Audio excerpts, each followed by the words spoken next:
Go ahead, ma'am. Yeah. Good afternoon, everyone. Myself, Dr. Shweta Sonwalkar, Clinical Head and Fertility Specialist at Oasis Fertility, Belagavi. Today, I am discussing regarding an important topic that is frozen embryo transfer. So, let us understand. Coming to the history, what is frozen embryo? Coming to the history, the first ever pregnancy derived from the frozen embryo transfer was done in 1983 and reported by Alan Rosen and Linda Moore. But although the fetus aborted at 20 weeks, the first term pregnancy from FAT was born in 1984. So embryo transfer are done by two methods. One is a fresh embryo transfer and one is frozen embryo transfer.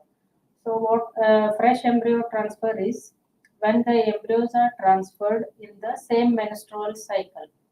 That is the cycle in which we retrieve the eggs, it combines with the partner's sperm, form the embryos, and transfer these embryos into the womb in the same menstrual cycle. It is called fresh embryo transfer. On the other hand, when we freeze these embryos or babies in liquid nitrogen and do the transfer in next or successive periods, it is called frozen embryo transfer. So these embryos are frozen by two methods, either slow freezing method and vitrification. In slow freezing method, the temperature is gradually reduced using a specially designed machine. And vitrification is a now new freezing technique. Here, the embryos are frozen by super fast rate of cooling, and it is achieved by holding the embryos in extremely small volumes of liquid and plunging it into the liquid nitrogen. That keeps the embryo perfectly preserved at minus 196 degree Celsius. So, what are the developments that led to this frozen embryo transfers are evolution of the cryopreservation techniques like vitrification, as I explained in the last slide, and improvement in the stimulation protocols like antagonist protocol and OHSS free clinics and inevitable increase in the screening, genetic screening towards the transfer of healthy embryos and data on the perinatal and obstetric outcomes towards the safer mothers and offsprings. And some studies claim that success rate of frozen embryo transfer it is 15% more than that of the fresh embryo transfers.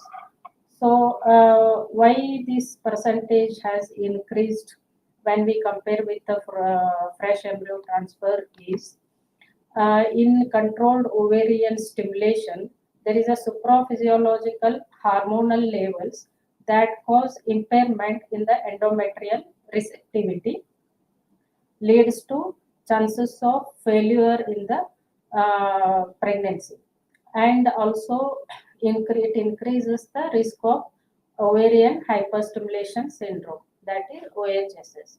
So by transferring the frozen thawed embryos in subsequent unstimulated cycles, so this circumvents the effect of controlled ovarian stimulation on endometrial receptivity and also reduces the chances of OHSS.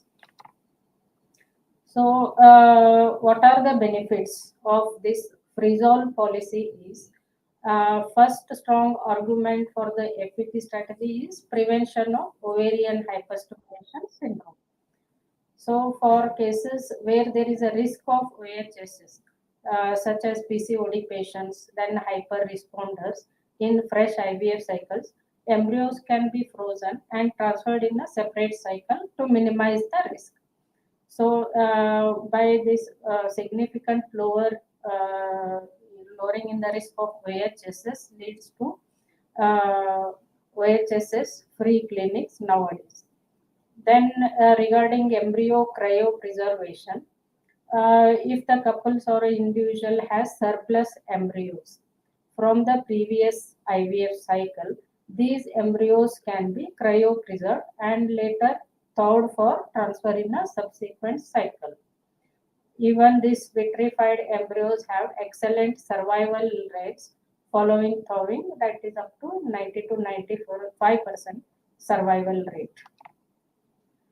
If the patient has any uterine anomalies like specific uterine anomalies which are detected over the course of ovarian stimulation, such as endometrial polyps or submucosal leiomyomas or endometritis, if we encounter thin endometrium during endometrial preparation, any tubal anomalies like hydrosulfings, they compromise implantation.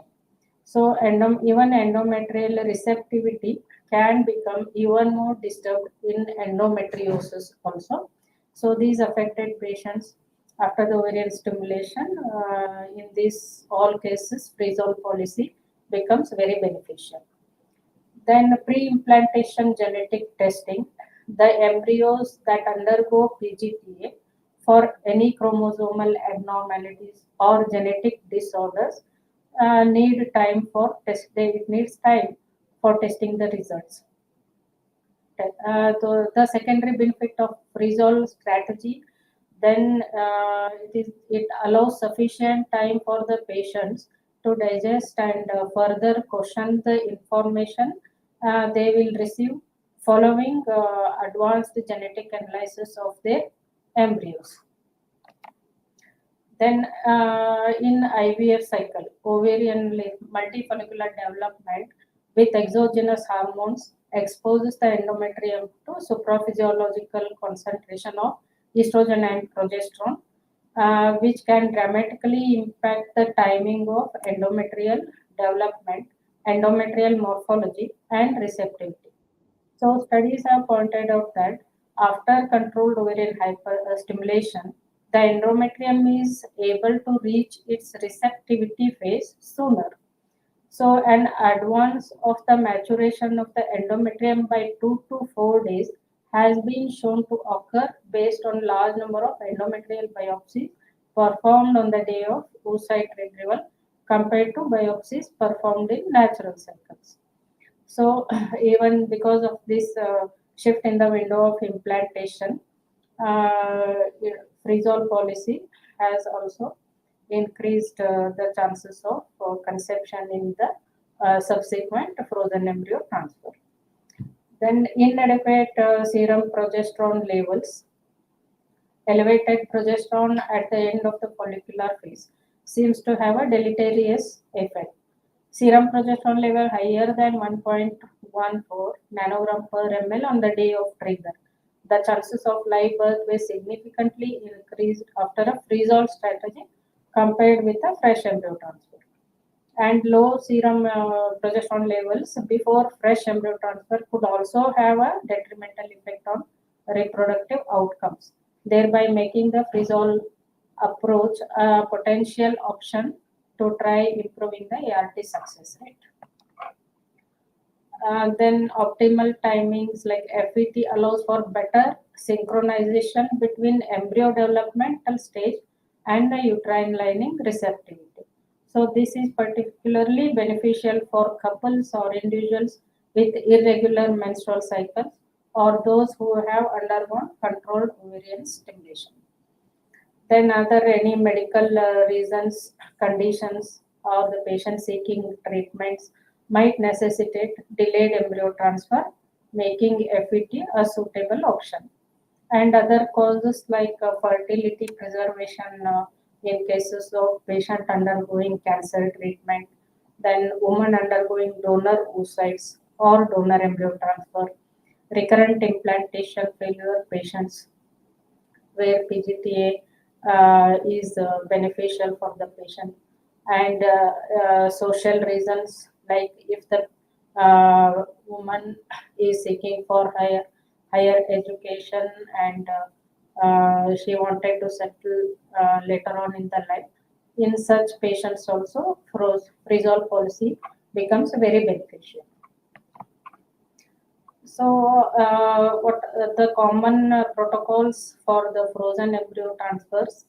There are different protocols like in a natural cycle frozen embryo transfer, where here ovulation occurs naturally, and then we decide the day of the embryo transfer.